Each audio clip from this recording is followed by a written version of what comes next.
Hey everybody, welcome to my channel. Please like and subscribe to my channel and go ahead and share it. I have some pretty good facts I found here, updates about medical marijuana, qualifying for medical marijuana, and everybody has questions and concerns, and I'm going to give you the answers. So basically, you have the Florida medical marijuana qualification and who qualifies for medical marijuana in Florida. Now, I want to let you know this is Amendment number 2. It passed November 8, 2016.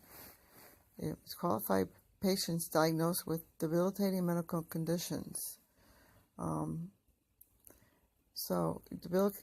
Debilitating medical conditions are as follows. Lou Gehrig's disease, cancer, you have Crohn's, epilepsy, glaucoma, HIV/AIDS, MS, Parkinson's, or PTSD, or any other element condition of the same severity symptoms when determined by a physician's opinion that the medical use of marijuana would surpass any potential health risk. So, when you go to the doctor and he feels that you're in either one of the families of the above diseases, or you have a pretty good condition that is the same symptom. I'm trying to give you an example. Let's just say, let's see here. One of them is PTSD. Everybody knows what that is. Post-traumatic stress disorder. A lot of your war veterans have this.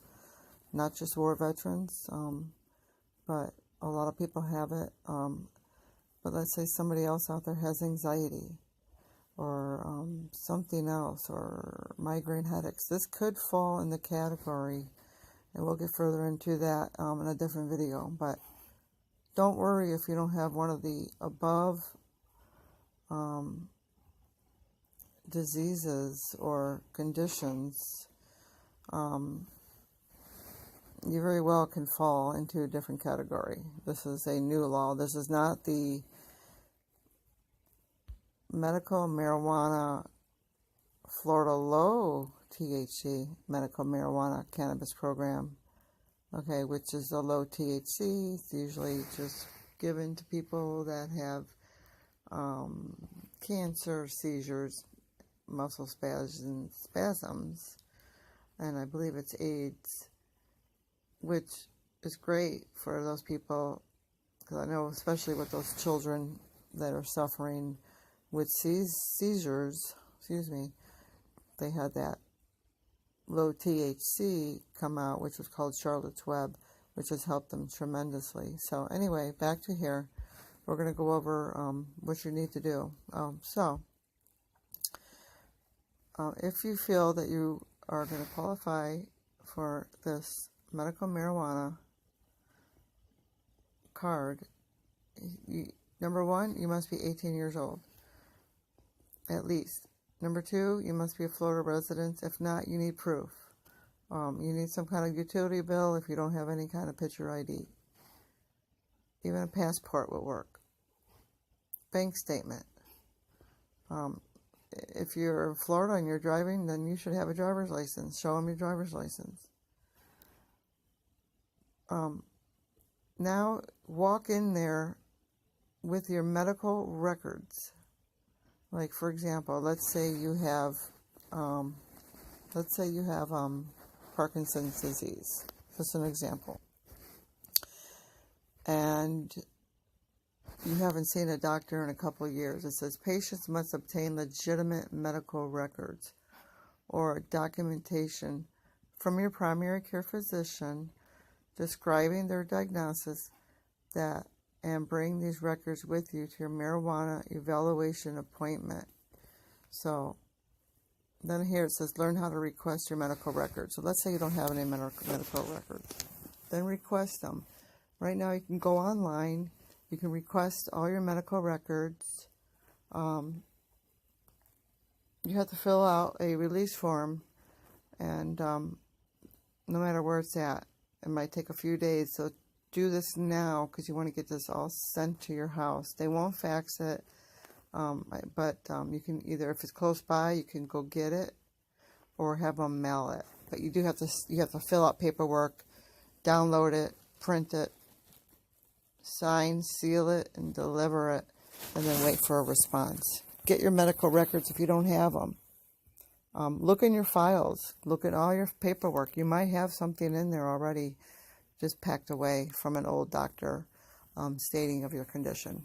Anyway, I wanted to get to this point here where it says, if you arrive to your appointment without these records, and your marijuana doctor will likely be able to request the records on your behalf, but this will delay the process of obtaining the medical marijuana recommendation needed to use cannabis legally in your state. It's quick and easy to obtain your medical records, and it will help you get your medical marijuana sooner.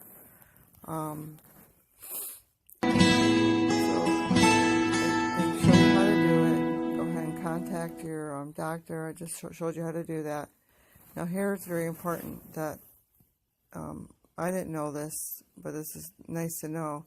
If you do not have a primary care doctor, let's say you're uninsured, you have not had a checkup in a while, or you cannot afford to see a physician, there's a lot of people out there that can't. I mean, through Obamacare, hopefully you all used it, but if not,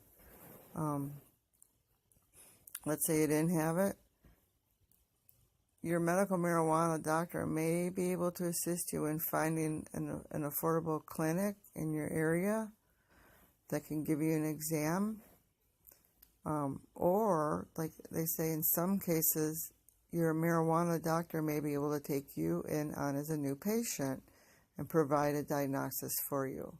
So they said in California and Colorado, patients may be issued a temp recommendation pending.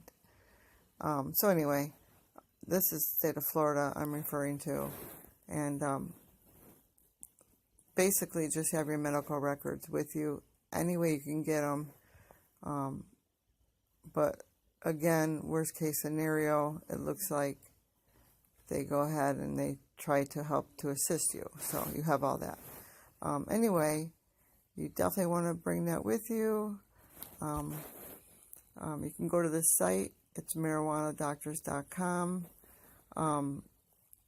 And there is an updated list on here for people to go to to find the doctor in your area.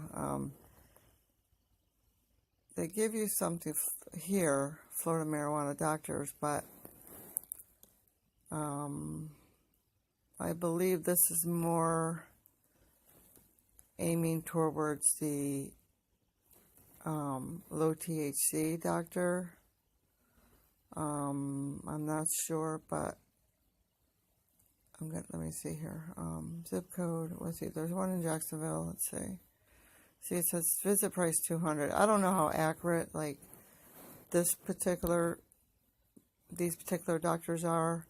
Again, they will not take insurance because it's not FDA approved. So you would have to definitely go find a doctor in your area and go see them. So they have medical marijuana programs. There's telephone numbers. There's healthcare.gov you can go to that can give you a lot of information, which we can write. We can search. We'll put medical marijuana and we'll see what comes up. Medical marijuana. Search for medical marijuana. Frequently asked questions. Low THC. Amendment number 2. So, the dispensaries in your state. And you can remember the Compassionate Care Act has nothing to do with Amendment number 2. So it says Amendment number 2 and the expanded qualifying medical conditions will become effective on January 3rd, 2017. Amendment number 2, they have 6 months to implement those regulations within 9 months. Now, the low THC cannabis, it was a little bit different because it says must be a permanent resident and the patient must have 3 months of ordering physician, at least 3 months. It doesn't say that with this particular amendment number 2 about this 3-month doctor visit, so I don't know what that is. So, something to look into. I'm going to keep you guys updated on anything else that I find, and just stay tuned. Please like and subscribe on my channel so that I can keep you all informed and show you, a few things, what you can do and cannot do. There's the website again, and peace out.